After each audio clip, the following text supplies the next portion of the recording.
গাজীপুরের আবদ্ধ এবং ব্যস্ত জীবনের ভিড় থেকে একটু দূরে এখানে আছে শান্ত লেকের জলরাশি, প্রকৃতির স্নিগ্ধতা আর পানির বুকে ভেসে থাকা কিছু রঙিন মুহূর্ত। কেউ মেতে আছে কায়াকিং এ, কেউ আবার ওয়াটার জর্বিং এর নতুন এক্সপিরিয়েন্সে।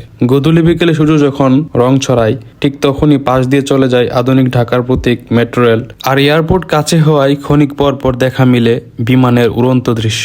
এই হলো সেই জাদুঘরি জায়গা উত্তরা দিয়াবাড়ি। এখানে রয়েছে লেকের পাশে বসে চায়ের আড্ডার সাথে পরন্ত বিকেলের সৌন্দর্য উপভোগ, রয়েছে ছোট ছোট ফুড স্টল, দর্শনীয় খাবারের স্বাদ নেওয়ার সুযোগ। ছুটির দিনে এখানে একটু বেশি ভিড় দেখা যায়, যার জন্য কায়াকিং করার জন্য বুট পেতে অনেকটা সময় অপেক্ষা করতে হয়। তাই আমি বলবো যাদের যাওয়ার ইচ্ছা আছে তারা একটু আর্লি যাবেন। কায়াকিং এর জন্য প্রথমে টিকিট কেটে নিতে হবে, যার মূল্য জন প্রতি আধা ঘন্টার জন্য 100 টাকা। আবার কেউ যদি 1 ঘন্টার জন্য নিতে চায় তার জন্য 150 টাকা দিতে হবে। আমি মনে করি আধা ঘন্টা নিলেই ভালো, কারণ এই সময়ের মধ্যে পুরো লেকটি 2 বার ঘুরে দেখা যায়। দূরের ওই বিল্ডিংগুলোর দৃশ্য এই লেকের সৌন্দর্য দ্বিগুণ করেছে। এখন বলি এখানে কিভাবে আসবেন। ঢাকা অথবা গাজীপুর যে কোনো জায়গা থেকে প্রথমে উত্তরা হাউস বিল্ডিং, দেন মাস্কট প্লাজার সামনে অনেকগুলো লেগুনা দেখতে পারবেন।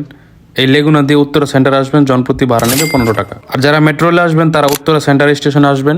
এই স্টেশনের ডান পাশে রয়েছে এই সুন্দর জায়গাটি, চাইলে ফ্যামিলি নিয়ে ঘুরে আসতে পারেন। আজকে এই পর্যন্তই, ধন্যবাদ সবাইকে।